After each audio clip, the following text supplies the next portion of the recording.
Hello, Game Changers. For those joining me for the first time, my name's Trina Sunday from Reimagine HR, and we are all about creating new thinking, exploring how we can do our people practices better, and to really create more positive employee experiences and organisational performance. The two don't need to be mutually exclusive. We know we spend a lot of time at work and we don't want to be miserable there. So we love that we've got HR leaders, HR teams, business leaders alike in our space and in our community looking at how we can do things better. And today I'm talking with Aubrey Blanche, who's the Global Head of Equitable Design and Impact for Culture Amp. And most importantly, we're talking about how we can create more equitable organisations and workplaces. And what does that even mean? So DEI in the HR speak land, but what does that actually mean if we're bringing that to life? So I'd love to bring her in now.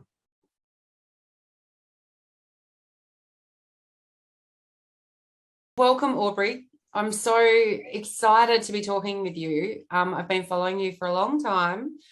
Oh, wow. And I thought that I'll give you some context so I can kind of share with you what's happening. And so obviously wanting to reach out to you is because I'm creating a conversation in the Reimagine HR community around creating more equitable organisations. Mm-hmm. So I'm typically working with HR teams who are game changers in their space or have an appetite to be. And so some are overwhelmed and want to do people practices differently but don't know where to start.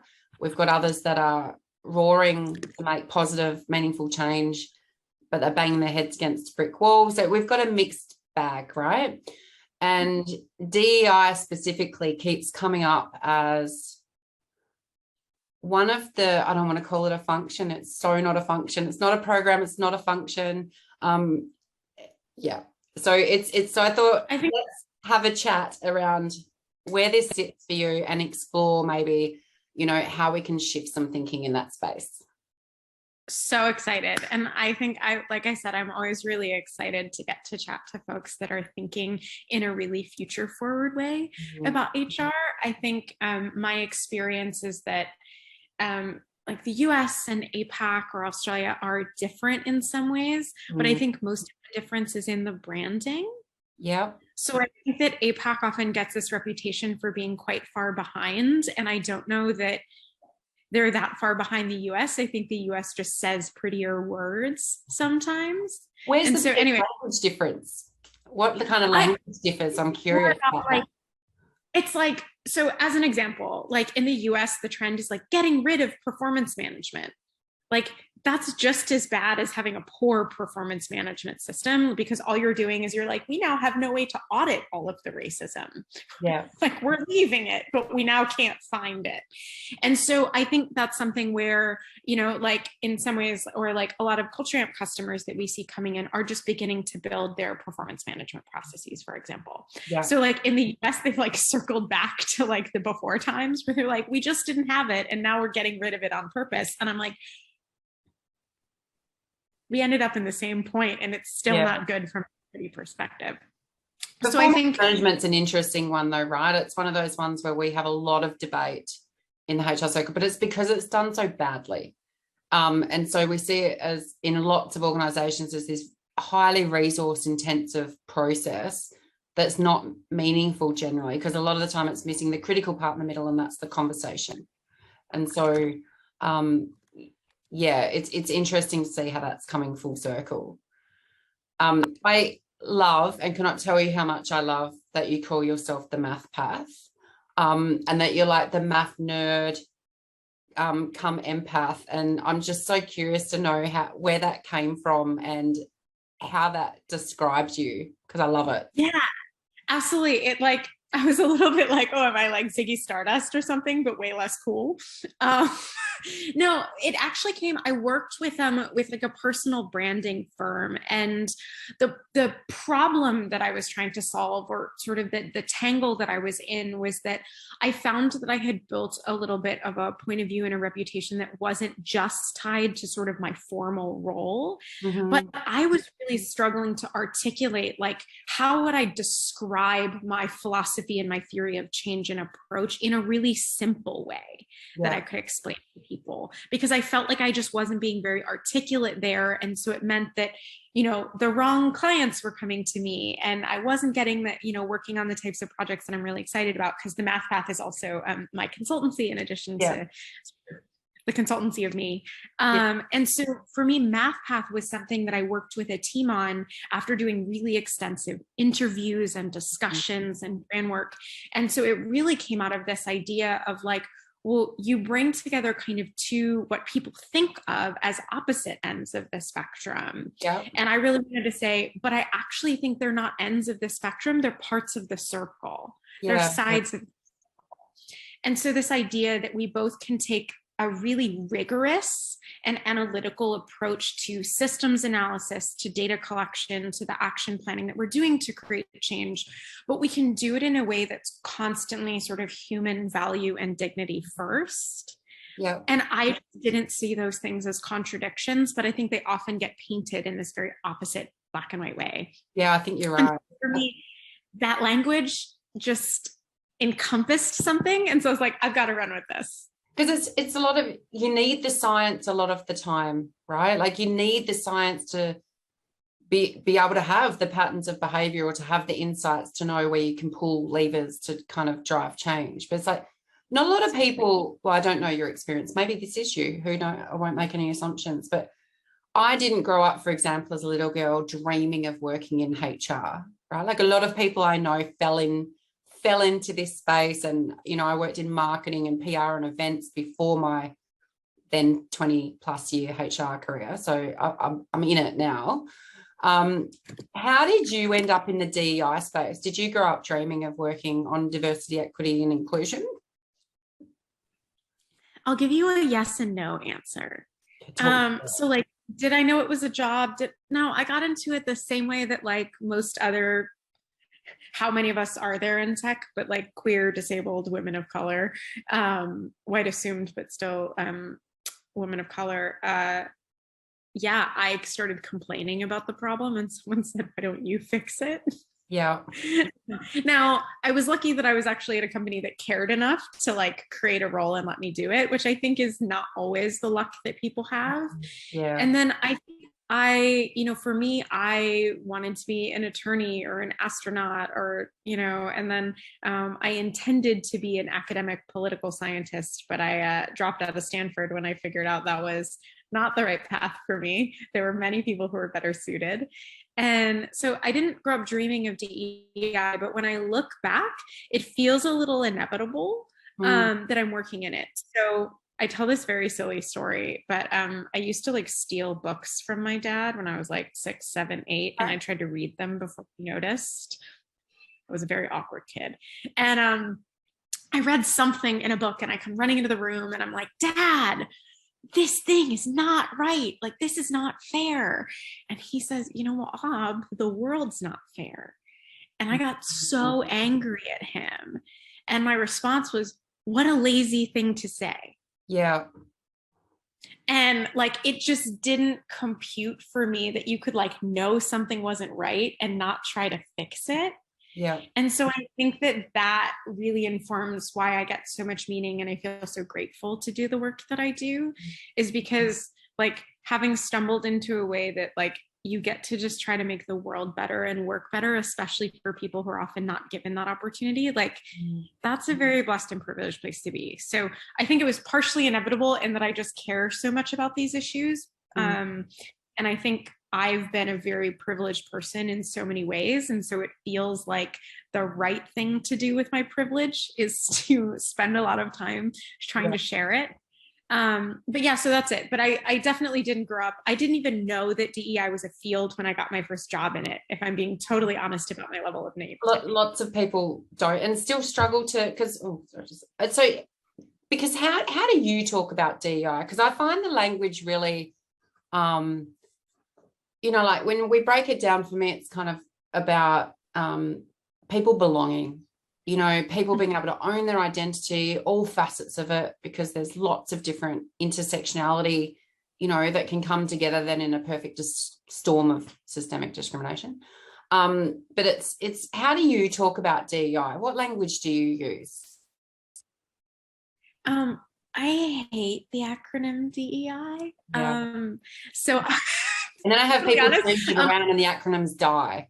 So that's always or like everyone's like, they think they're going to make the biggest difference in the world by being like, we put inclusion first. And I'm like, well, sure, that's fine. Like, it's not harmful, but it's not the point.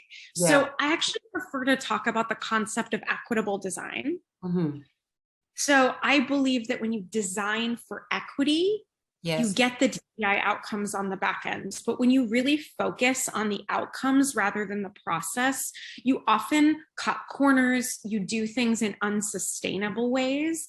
And so if you actually want to create sustainable change, I say focus on equity above all else. Yeah. Because if someone is being treated equitably, meaning that they are given what they need to thrive based on their unique circumstances, you feel like you belong, you feel included, and you're probably more likely to be marginalized, which means we're going to get to those diversity outcomes. So when we were talking earlier, to me, equity is a process, and that's the only thing that we should be worried about. Yeah. So your title, I think, Global Head of Equitable Design and Impact, is that right? Mm-hmm. What does that mean? It's changed a little bit. So I'm our global, our Senior Director of Equitable Design. And really what that means is that I help Culture Amp constantly be thinking about, because Culture Amp is a complex, evolving system, like any other organization, how do they think about the way that we evolve to be more equitable as we go through? So from, the work that I've done, I really built on the work that, Culture Amp's first head of diversity and inclusion did to build a culture of awareness and thoughtfulness around issues like equity, intersectionality. And what I've tried to do is bring an intentionally anti-racist bent to the work. Okay. So we ground our entire program in anti-racist education and anti-racist philosophies. But so when you think about equitable design as opposed to DEI, DEI is more like, let's bring in a speaker for Black History Month. And I'm like, why don't we audit our performance, promotion, and pay processes for Black equity? Yeah. And like, it's not that the speaker is terrible, right, or a bad idea, but like, it's not going to get Black women paid. So I kind of don't give a shit about it. Yeah, it's not where the change happens, right? Right. But it can be a yes and answer, because that speaker might inspire someone or create a cultural change that is important, right? Or uplift or highlight a set of experiences or voices that people wouldn't have access to. Yeah. So I just think that what happens when you focus on DEI is you don't always get funding, support, or action on the sort of deeper things. Like I always tell my clients or Culture Amp customers, they're like, what's the one thing that I could do to help my company from a DEI perspective? And I'm like, audit your performance process. Can you tell me more about that? Can you tell me more about what that looks like? Yeah, absolutely. So at Culture Amp, we do comprehensive audits from a gender, race, disability, English as a first language, caregiver, and LGBTQ perspective. And what we look for is we look for different distributions of ratings across those groups. And what we're looking for is systemic differences. And so we have a quite progressive approach where we actually audit our results pre-calibration. Our business partner team works with my team to actually go into calibrations to say, hey, for example, we've seen that white employees are actually being given higher ratings for lower performance than we call them campers of color. And we need to discuss that and make some adjustments to these ratings because at this end size, that shouldn't be happening. And then Culture Amp, we also do those audits after the calibrations, and we don't finalize our ratings, our promotion, or our pay before those have been audited. And we have a zero tolerance policy for statistical inequity. So it's really about working with, we have a brilliant in-house data scientist, but this is something that certainly consulting can also help with if people don't have it in-house. But I believe that those things are the number 1, 2, and 3 things that you can do from an equity perspective. It's a different lens, right? Because I think part of the challenge, like a lot of the time when I'm having conversations, it's around, well, how do we look at all of our processes, which have systemically been built by colonized white guys, You know, like, so how do we look at all the aspects of it to see, you know, how it might be excluding different groups of people because it's naturally not an inclusive process. And performance management's a big one, right? Because it's what's going to impede promotion. It can cut off growing and learning opportunities. It can, you know, all of that. And so it's where people can then experience kind of disadvantage. So it's really interesting to have a really deliberate equity lens that's put on that data. Like it's, and I don't know a lot of organizations outside of, obviously I'm familiar with Culture Amp, and with my own consulting customers, there's some that are using Culture Amp. But it's part of where it is a unique space to be looking at it from that perspective. And I think, because to your point around, if we're not making meaningful shifts in that space, the rest of it just becomes tokenistic, right? And that's the challenge that I'm kind of, the conversations that I'm having is I'm seeing a lot of tokenism where we can kind of call BS on that as PR stunts in some regard. And if we're really serious about it, it's kind of, this is where change needs to happen. Yeah, absolutely. And I think one of the, I feel like you've articulated the why so beautifully. I want to like cut that out and like put that on LinkedIn. Just send that everywhere on the internet, make everyone read it. I think the same thing that you're describing also happens when people start by solving the recruiting problem. Okay, tell me more. So like most of the time your heads of D&I can get like budget for recruiting, but like nobody's going to pay for the actual internal cultural transformation that's actually needed.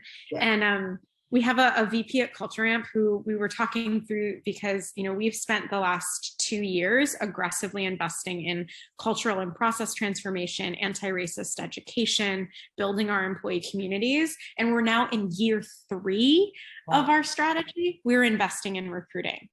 Yeah. Okay. And so like that is an approach that very few heads of DEI would be able to get approved. But the way one of our brilliant VPs who supports me a lot in our work, she says, but isn't that kind of like building a driveway, but not building a house? Yeah. And like, it sounds really ridiculous as a thing to do when you think about it that way.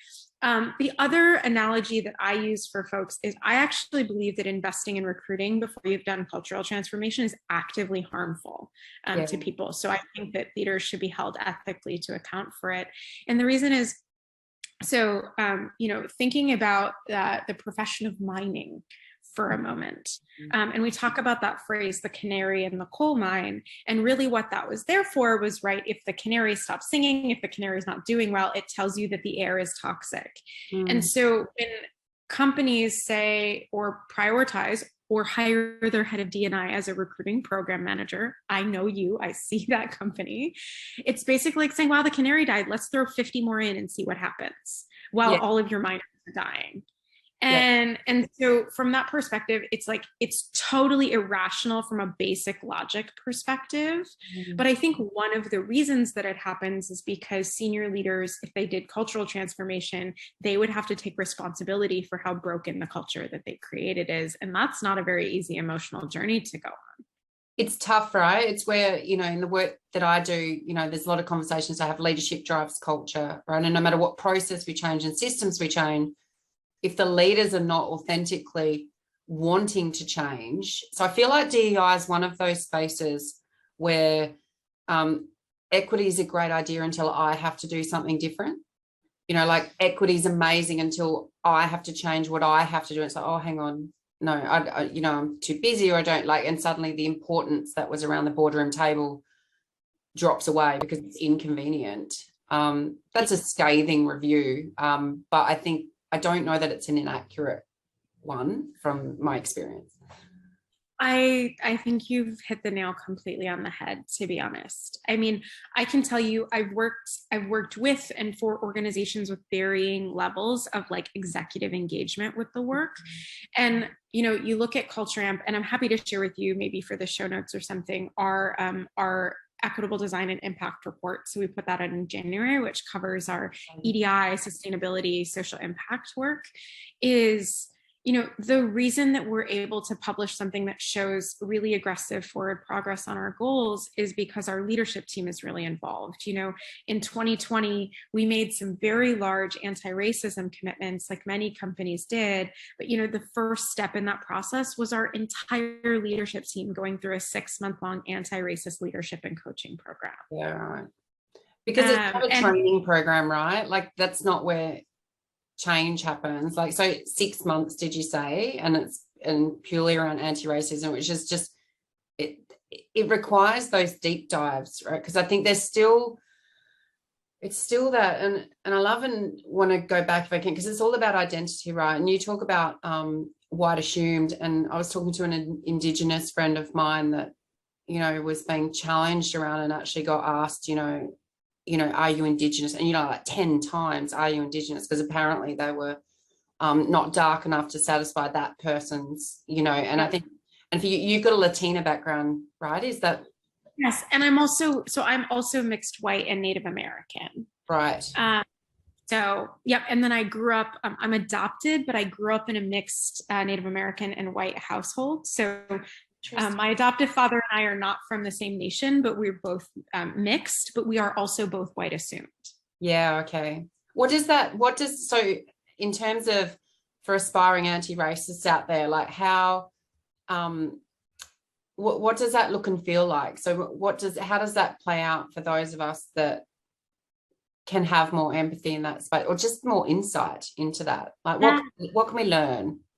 I think my perspective is that I've both experienced what it feels like in the world to be white and to be racialized and experience racism. In addition, I'm also Latina, which is technically an ethnicity, not a race. It's weird. Yes, yeah. The United States has funky racial ontologies. Our labels. Yeah, but I think for me, it gives me personally an experience on both sides of the line, and so I think in many ways I'm quite lucky to have access to that set of experiences that not everyone necessarily would because of their identity. But really, I would say the biggest thing is, as someone who is very deep in a lot of communities of color, but who really benefits from white supremacy in a lot of both blind to me and very obvious ways. I think that it is truly astonishing how much easier life is when people do not know. And that's what I would want people to take, is the sheer magnitude of the positive benefits to me of being white assumed. They are enormous. Yeah. The amount of friction I experience on a day-to-day basis is just so much lower. And that's what I would want people to know, because I think it's so hard to understand how much easier something is when you've never felt the harder version. Yeah. And so that really informs my view that if you're going to do anything from a DEI perspective, solve for racial equity first. Yeah. Because it intersects with all of these other systems of oppression, but it is so much more extreme in so many ways. I think those would be the two things I want people to know, is the sheer benefit of white privilege is absolutely astounding. And also it's why we need to tackle white supremacy first. Yeah. Because it's really, and I'm really curious, but I'll give you a second to explore a little bit the differences between the US and Australia when it comes to racism. But I think, because for me, I have traveled my whole life, right? So I'm an active traveler. I have a complete addiction to exploring other cultures and immersing myself in different, so I surround myself with diversity. I seek it out, and it's been interesting that my life really transformed in that space when I married a Black man. So it's been a really interesting journey, because I thought I had sufficient empathy. I didn't. I thought I was quite astute around the challenges, and friction's a great word, but but it was intellectual, right? It was an intellectual understanding of what racist impact could be. And it's so different when it's a feeling word and where your actual life is being, so for me, it was family stability and immigration processes that were, potentially ripping my family apart and, all of that kind of thing. It's like, so when you're in that immersed space and you feel helpless, you're not in control of the outcomes. It's been phenomenally the most life-changing experience for me in terms of my passion for stepping into this space. And I know I've got a lot to learn. I've always identified that I've got white privilege because my life's always felt easy. And it's like, but I find it, some people will shy away from making that statement, but I feel like until we can have those kind of open conversations and real talk, it's not going to shift, because I don't even know if it's unconscious bias anymore. I feel like there's an element of conscious bias, which is worse in some regards. And so, yeah, I think it's really right. And I think there's something really beautiful that you're sort of storytelling about, which is so much of the way we learn to understand these things is through our relationships. And so to get back to your original question, but to tie it into, I think, the really important story that you're sharing is that, like, it is through our relationships that we often learn about all of our different ways that we don't understand systems of oppression we're not subject to. But I think whiteness is one of those things that it's especially hard to feel and see when you're amid it. And so, but one of the things I see, and I think this is true in Australia as well as the US, the data I have comes from the US, but it says that the average white person has significantly less than one person of color in their immediate sort of social circle. So they might like know Black people at work. Yeah, but not close relationships. Close relationships. And so I think that's something that's really important, is like, how do you construct your life such that the people that you're encountering and have the opportunity to build a relationship with actually don't look like you? And how does that actually make you a better person in a lot of ways, right? And it does take intentional effort because, again, our societies, all of them, have been built to be segregated. I think the US has very particular histories with mortgage lending and redlining and things like that. But, you know, when you think about the fact that the White Australia policies were in effect until 1973 or 76. I always get them mixed up. 70s, I think. But it was early to mid 70s. It's like, that's not even my parents' generation. Yeah. That's people that I would consider part of mine. And, almost, you know, mine. I'm 33. Right. Right. And so you think about how pervasive these systems are still, because how could we possibly have unwound hundreds of years of systems in a couple of decades? Yeah. Because it's one of those things where I think that, you know, like, we need to disrupt kind of exclusion like this, because it is so systemic, right? And I feel like there's a passion that colleagues I have, they have the passion to change things, but then it can feel really hard, you know, it can feel really hard because it's so complex, it's so kind of wrapped up in everything in an organization. So that appetite and that leadership's paramount if you're going to be able to invest in and get people on board in terms of making significant change in that space. What have you seen as the biggest shifts, if any, in the equity space? I think we're getting past the business case, which makes me really excited, because I think the business case was always going to be not good enough. Like, yeah, it's true, but the fact is, like, if you're only doing this because you think it's going to get you profits, as soon as business starts out, you're going to be like, screw the LGBT community, basically. You probably won't say that intentionally, but you will yank the budget, which is in capitalism the exact same thing. Yeah. And so I think that we're seeing more leaders take the moral and ethical responsibility. They understand it's not just, and it will get you greater innovation and better problem solving and less groupthink. And we know the data about financial returns and retention and employee performance, but it's really about, this is the right way to treat other human beings. Yeah. And I see more and more leaders that I'm talking to come to it from that lens, which makes me incredibly optimistic, because I think this work is so hard and it is so long-term. You know, not every choice is hard, but the difficulty is in the dedication that it takes to actually create sustainable change. And so you have to do it from an intrinsic motivation place, and it has to be from the motivation of caring about the humanity of others. I really, really believe that. Other changes will be temporary. Because I think, because it's interesting when what came into my head is just the fatigue that I'm seeing, and, you know, whether it's, you know, where we were with Black Lives Matter, you know, in terms of Me Too, you know, as we're trying to move, there's a lot of DEI folk out there who are exhausted.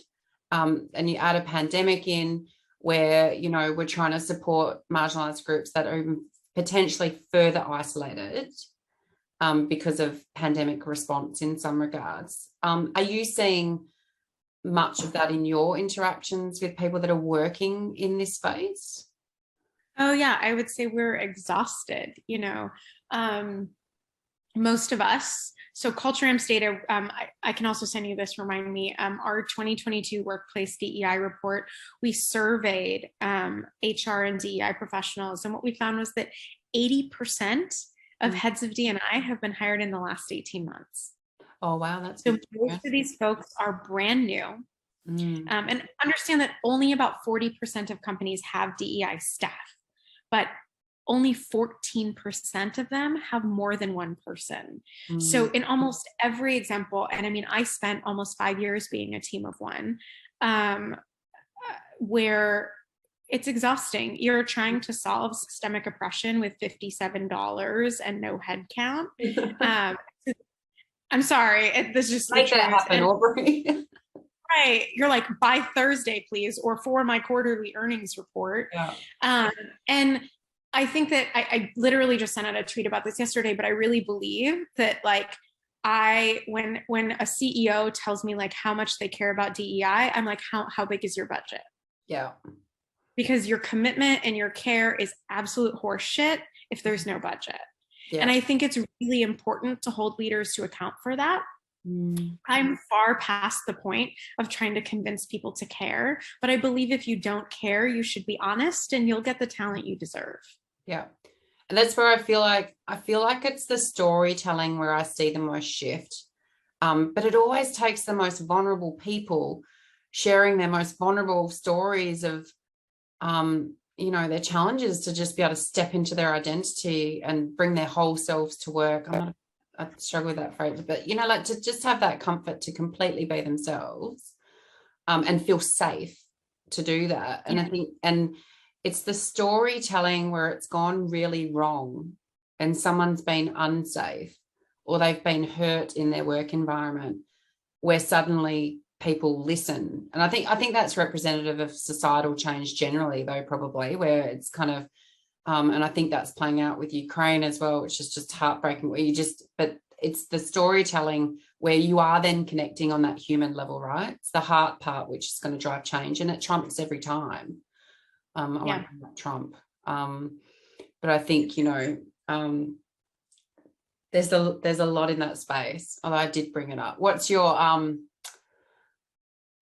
are your observations of where kind of the racial escalation that played out during the presidential campaigns right through to his tenure?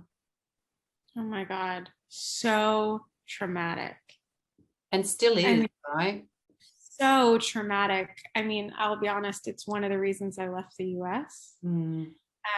You know, I, as a Mexican American woman, I was like, I can't live here anymore. And it's an extreme privilege to even be able to opt out. It's not the only reason I left, but it played a big part in it.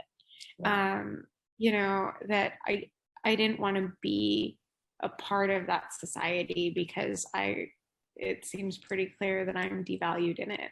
But I think as workplaces, we haven't figured out how to grapple with the level of trauma that people are bringing into their workplaces. So certainly, you know, Culture Amp, we've tried to invest in different ways to think about this, not only or sometimes exclusively for our BIPOC, you know, folks. So we just rolled out additional therapy benefits for all of our employees, which was actually based on needs we heard from our disabled folks.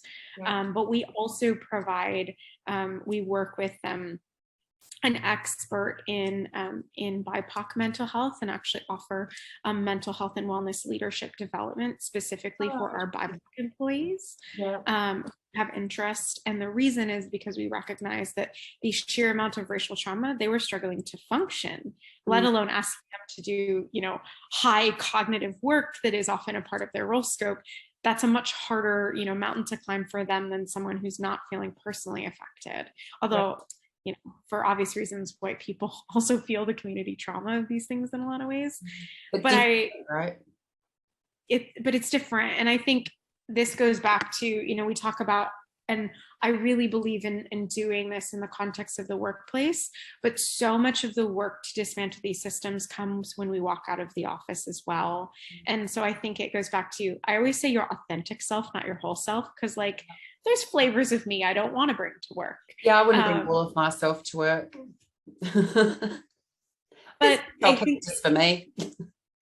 It goes to this point that, often our workplaces are like the fulcrum where we learn how to put these things into practice. But it's really going back to this theory of equitable design. How do we just consistently think about making things, just doing what I always call like the next right thing or the next best step? How do we do the one thing in front of us that makes something more equitable?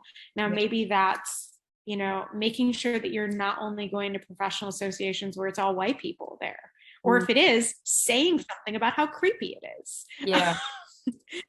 Because I think it can be as simple as that.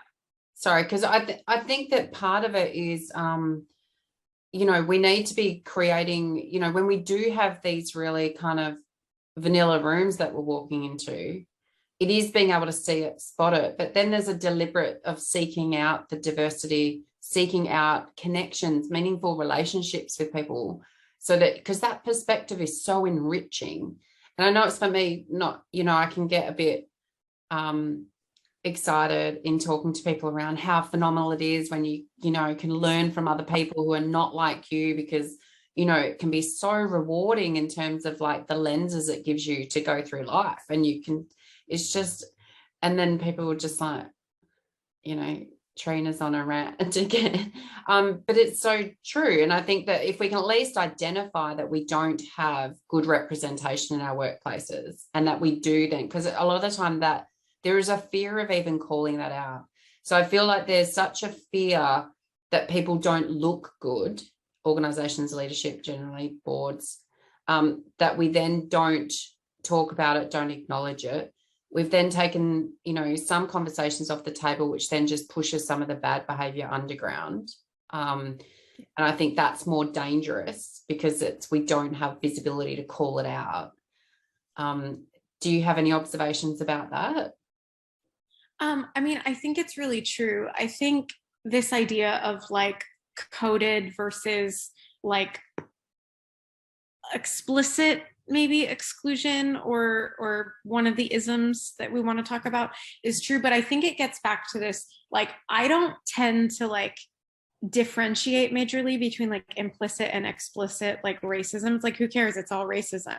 And this gets like, because I think implicit versus explicit, suddenly we're talking about like, what was the intention behind it, or how obvious was it? It's like, if it harmed someone, who cares how obvious it was, or who cares whether you meant to do it? And so I think for me, it's about sort of treating implicit and explicit issues of exclusion or oppression as equivalent. Now, I do think intent can be important, right? Like, someone who's done something accidentally is probably in need of feedback coaching and maybe need to make a repair. Someone who's done something on purpose, I think we actually know that's an easier HR problem in a lot of ways. But I think there is wisdom in what you're saying around things going underground. I think you're always going to have people who don't believe, especially in a large organizational context, aren't on board with, the DEI paradigm or the commitments that a leadership team has made. And that's where I think norms come in. And it goes back to this, like, don't bring your whole self. If you, are actively, taking steps to like harm, people or things like that, then don't bring that. Don't be yourself. I actually don't want you to bring that into work. And so I think that it's our cultural norms that tend to enforce that. So I think it's less like formal policies and things like that. It's about norms. And this goes back to your point about leadership, that leadership sets the culture and the norms. And so to say, we believe in this, we're committed to this, and also we're willing to remove you if you're actively being harmful towards these ambitions. And I think that last part is what often companies forget about, is they're like, oh, it's not that bad. It is that bad. Yeah. But that's the courage. It's that courage that is missing a lot of the time. And it's that courage for there to be a cost, you know, it's employment cost, a social cost. Like there has to be a consequence, you know, for people to believe you that this is important, because if it's important, we wouldn't let that play out, right? Like and so it's that mixed messaging where we just get left in the gray, where actually it's not that gray. And what's needed is that courageous leadership. And for me, there's, it's where we've got the biggest gap. And even with people that are working in people and culture, I think and it's not just in terms of equity, but across all behaviour and misconduct generally, but it's kind of that how we influence leaders to actually step into that space, because there's a lot of leaders that are probably not capable, or they might not be ideal leaders, and that then reinforces the problem. Yeah, and I think that's such a good observation. And the question I always ask is, why don't you think of inclusive leadership as a competency, just like you do software engineering? Yeah. You know, it's one of those things where it's like, we should take a growth mindset to this. And, you know, even at Culture Amp, we don't have an expectation that like every leader is the super genius at inclusive leadership, but we have a minimum standard of qualification. And, you know, we've suggested that certain leaders go through certain leadership programs and said, you can do this or you can move on. You know, it's your choice about whether you want to develop in this way, but this is a gap for you. And it's not a gap that we're able to, you know, continue to have you as a part of the company if you're not able to close, but we do want to give you the time and investment to do that. I'll tell you, people have gone both ways. Yeah. And I think that's what it's about, but it's about letting people self-sort. Anyway, I think about that inclusion is a competency. It's a skill. Empathy is a skill. It can be developed. Yeah. And I think that's part of, you know, when competency frameworks being built, and this is where the design comes in, right? It's every single thing we build. How do we look at it with a lens of how there can be more inclusivity and equity that's going to come out of that? And I think, you know, competency frameworks a lot of the time, you know, they are built really heavily on the technical, and then what some people would call soft skills. And I hate that language because there's nothing soft about them. They're critical skills to me. But, you know, like it's kind of how do we look at what we need to build up in our people so that we've got the strongest, most positive leadership that we need. And I think that you're right. I think because I haven't seen a lot in the work that I've been doing where that's been a primary focus. Empathy has, but then I find that a lot of, not necessarily my clients, but organisations that I've consulted in and not necessarily ended up working with, it's part of the joy of being able to say no to work sometimes when it doesn't quite fit where you are. Yes. But I think, you know, it's the fact that there is no appetite for having kind of a really genuine lens put on some of this. So, yeah, absolutely. And I think the thing I'm thinking of, so Michelle Mija Kim, if you don't know who she is, everyone listening should listen to her at all times. But she often talks about how important it is to be accountable and how important accountability is to this work. And I think that for me, I always think like empathy without accountability is insufficient. You don't just get credit for empathy without accountability is insufficient. Yeah. Because I think so often, especially, you know, I believe in storytelling as a way to open up people's engagement and motivation and experience. But if you're just allowing them to like sit in a room and like have a realization, especially as someone who's on that upper end of the privilege spectrum, it's just not good enough. Yeah. And so I think it's both about empathy and accountability. Yeah. I think Yeah, it's absolutely fundamental, right? And I think there's a degree of how we create the space as well for the uncomfortable.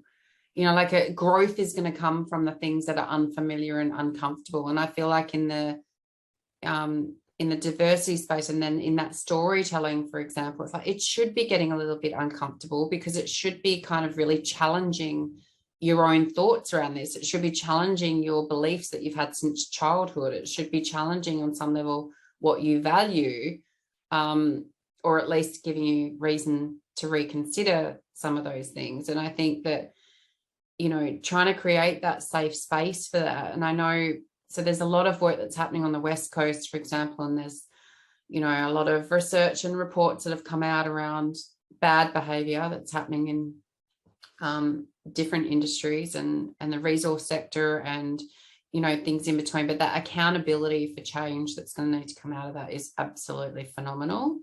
And it'll be interesting to see what happens. But I have people say, it'll be interesting to see what happens. Like, no, but what's happening inside for you? Like, we don't just watch like all this really bad kind of stuff that's hit the media around, harassment and rape culture and like horrific kind of, people not feeling safe to turn up to work and that those environments. But there's a lot that I'm seeing where it's kind of people looking outward, but not taking that as an opportunity to look inward to see where there might be resonating factors for them. Yeah, resonating factors, and like where are you part of the problem? I think is a really hard question. Like, it's a really critical one, but I don't want to downplay how challenging of a question it can be. For first, the reason that it's really hard to identify your own perception gaps, but also because emotionally we often construct these views of ourselves as like good people. And like our society has told us this story that it's bad people who perpetuate inequity. And it's bad culture that perpetuates inequity, and we're all subject to it. And so it takes a lot of intention, because you have to continuously push back against these things. And it really goes back to why I talk about equitable design, because it's not about diversity, equity, inclusion. That feels like a point in time thing. And we're talking about a process. We're talking about a process of unwinding all of the things we've inherited and choosing to do differently and choosing to do better. Yeah. And something you said earlier really struck for me, and that is that it's what's the next small thing. Like, I feel like, because if we look at the fact, this thing can look and feel really, this fundamental passion for having safe, happy workplaces and happy lives for people. But it can feel really big, but it's like that's not the reason to cop out though. Like, it's focusing on what's the next small thing. Like, okay, we want to bring speakers in to do training. How can we do that differently? We want to be, looking at the performance management process. How can we look at a different lens? Like, it's just every little thing. And for the work that I do with people and culture teams, you don't need a DEI specialist if you don't have one, to be able to look at that. Do you know what I mean? Like, there's nothing separate. And I find it really odd that, there have been some people and culture teams that have not stepped fully into the DEI space because they feel that they lack knowledge. And I get it. And that's why through the programs that I work on, for example, it's like, well, how do you fill your gaps? And I think there's a bit of legacy around the fact that people and culture and HR teams are expected to do so many things and to be subject matter experts across so many different disciplines. No one person can be a specialist in every discipline, or you're not a specialist. And so it's how can you be the most powerful generalist, for example, who can have maximum impact, and get excited about that. Yeah. Because there's so much that can be done. Well, there's always so much that can be done. And I have this blog post where I think it's titled like, how do I get a D&I job? And like my number one advice is like, don't. And like, I'm like, please don't go get a D&I job. And the reason is not because I'm like, I mean, this is a very hard profession and you're underappreciated and underpaid and under-resourced, but most of the time. But it's really because like to bring out a really powerful example, I think about, we have 2 directors of sort of people ops. So there are like head HR business partners, and the level of care and intention and how much they think about equity in the context of their work every day, whether that's looking at our exits and flagging, where they think that there might be a gap and we want to address something culturally, or being sensitive, or getting a consult for an individual issue where we think there might be an EDI component, or quite frankly, them making the decision that we have a 0 tolerance policy for inequity in our performance process. Yeah. Like, those things are so much more powerful than so many of the things that I do as the diversity lady every day. So I think that's what I would want to encourage people with, as you've said, is every single person has a DEI job already. Yeah. It's just the question of, are you failing to do your job or not? Yeah. Because we each have components that we each have components that are going to be about how we make the next equitable choice. As a hiring manager, it's building extra sourcing time, or even better, not just going to your recruiter and saying, hi, can you find me brown people because I've failed to build a diverse network? Yeah. But it's about extra sourcing time. It's about educating yourself on anti-racism and the way that people of color experience the workplace so that you can create a better experience for them. It's about being thoughtful that you're not asking to pick the brain of DEI consultants for free, right? Most of us are marginalized across at least one vector. But it's also about, if your company isn't doing pay equity audits, why don't you do one for your team? Yeah. It can be these little actions that add up to something huge. Yeah. Because I feel like there's still, and it's to your point around the fact that, we've had kind of the metrics and the business case, and, because HR gets stuck in terms of trying to get support for things and the fight for budget. And I do feel like we've been lost in that space. I'm glad that you're seeing a shift beyond the business case. I'm not sure I'm seeing that as strongly here. I feel like we're still in the business case vortex, and we know that we need to talk business numbers, but it comes back to your point around the humanity aspect. And I think that HR's opportunity is how we create different language around how that humanity creates overall and all-encompassing better organization, better environment, better kind of work overall. But there's not numbers always that you can put on these things. And it shouldn't be the reason we're doing it. And so I think that that's where the shift needs to happen. How would you recommend that HR leads and people and culture leads that might be wanting to do it, where do they start in terms of trying to shift some of that thinking, do you think? Yeah, I think ultimately it's, you need to focus on your senior most leaders first. So it can be slow. Everyone wants to do training for everyone, or set up an ERG.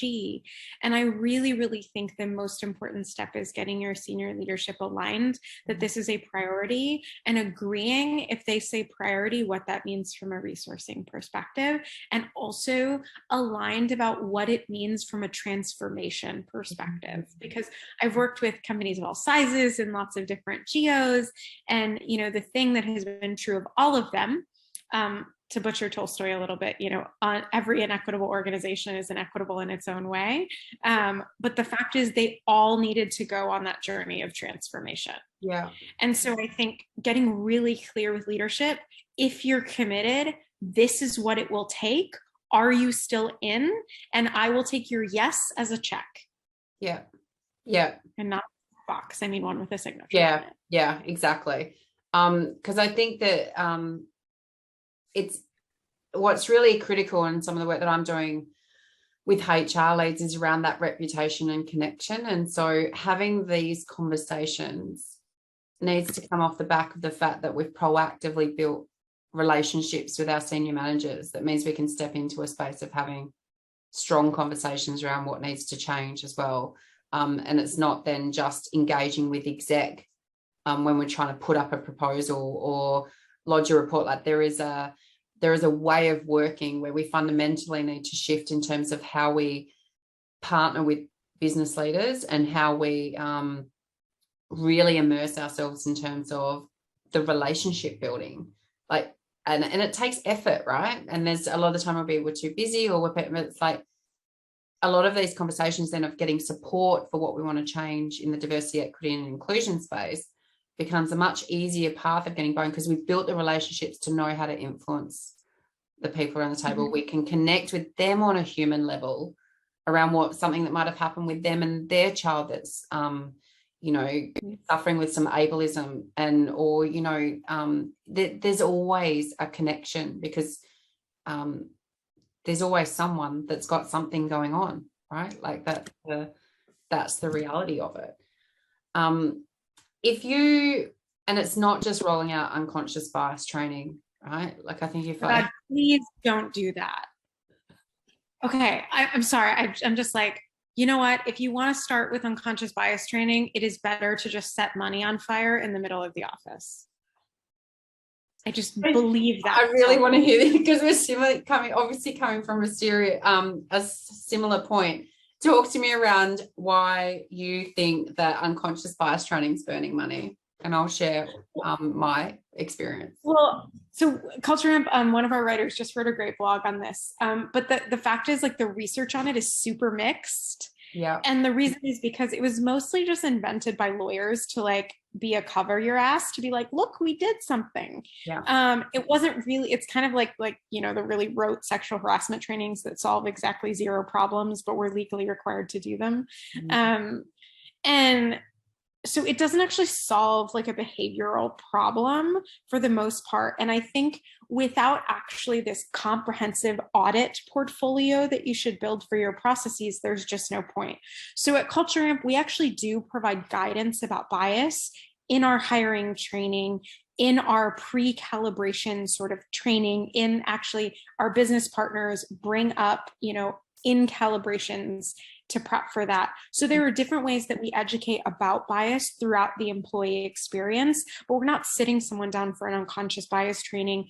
We're literally giving them specific strategies at the moment that they need it in order to help make more unbiased decisions. And then we're holding them accountable to that with audits and with a systemic response. Yeah. Because I think it's a pattern of where we have come, as you said, like, we rolled out sexual harassment training for a while, then is cultural awareness training, which I find really interesting because it's really non-English speaking, but we've excluded Indigenous and First Nations people from a lot of that, but that's a whole nother discussion, and then we've got, unconscious bias training that's become the Band-Aid and the tick flick thing, which again, it's governance, but it's governance without purpose. And so it's not going to drive meaningful change. And something you mentioned earlier in terms of using privilege, and I'm keen as we come, because we're running out of time. I could talk to you all day about this. Because you mentioned something when we were starting. There's always so much to cover. I know, there's so much. Because you mentioned something before about using your privilege to drive change. And I'm curious to know, so how can we use our identity and privilege to create change? I think it depends on specifically what that privilege is, but, like, the exercise I would give to folks is, like, think about the advantages that your privilege has given you, and how do you figure out how to share one of those? Mm-hmm. So is that about, like, I'll just give a little example. So I often will have folks in my network who will be like, hey, will you talk to my kid about a career in this? And I always say, I would love to, please introduce me.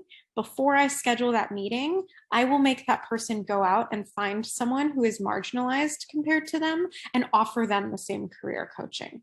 Yeah. They'll say, you have to make it, like, you have to earn my time by creating access for someone else. Love that. Time. And so I'm both teaching them how to do equitable design, but I'm still giving them the help that they're asking for, right? It doesn't require me to say no. It requires me to say yes and. Yeah, love that. Love that. Because it's a ripple effect as well, right? Like, if all of us did that, then the impact can be phenomenal. And I think, that's awesome. I love that. So if you were to reimagine HR and what that might look like to help us get better outcomes in this space, what would you change? Everything. See, I work forever.